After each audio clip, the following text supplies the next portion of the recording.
Hi, it's been a minute. I'm here. I always like to just check on my phone to make sure that I'm here so I can answer any questions. So today I want to talk about boundaries because I did this amazing workshop the other day and I got really good feedback. It's still not coming up, but I'm just going to trust it's all good. And I got really good feedback on it and just felt really good to do that workshop. And so I wanted to share some nuggets from it. And I'm going to give you an opportunity to watch the replay of the workshop I just did that I think will be really beneficial, will be really inspiring for you. A couple of things that I wanted to share with you is what it looks like when you're not honoring your boundaries and what it looks like when you are honoring your boundaries. Now, maybe this is a topic that you're very aware of, like you take care of yourself, you honor your boundaries. I know that it is a topic where many people struggle with it. And so that's why I'm having this conversation with you. If you've done any coaching with me, you know that I'm going to talk to you about boundaries. And if you're just meeting me for the first time, let me introduce myself. I'm Claudia Whitney, and I created this group to empower you, to help you live a more soul-aligned life and to live on purpose.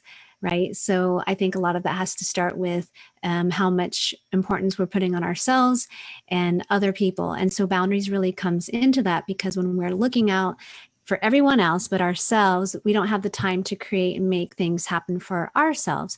And so that goes into what it looks like when you're not honoring your boundaries. And the first thing I have here is that your energy is drained. So when you're constantly taking care of everyone outside of you, making sure that everyone's needs are met before you take care of yourself, you're just drained. Your energy is gone, you're zapped. And it takes me to my second thing that I have here is, you're not meeting your goals. So when your energy is zapped and you're not taking care of yourself and you're taking care of everyone else, you don't meet your goals and dreams. You don't take care of the things that you want in your life. Like you don't make progress on your desires and dreams because you're depleted. You're basically depleted. And then that leads into being resentful. So that's my third thing is when your energy is drained, you're not taking care of yourself, you don't accomplish your own goals, and then you end up being resentful, maybe even angry or bitter because everybody else is living this great life and then you leave yourself last. And then the last thing I have here is you just feel like you're being taken for granted. Now, I know that I felt that way sometimes. I'm sure you felt that way sometimes. You're giving, giving, giving, and you don't feel appreciated. And basically, you're teaching people how to treat you. You're teaching people how much they can take from you when you're giving, giving, giving all the time and saying yes all the time and not saying no. And that leads me into what healthy boundaries looks like. So when you have healthy boundaries, you know when to say no. You say no, actually. You say no when you want to. And that can be really hard for people to say no. I know that was really hard for me for a long time, and boundaries is something that I've been working on for the last couple of years.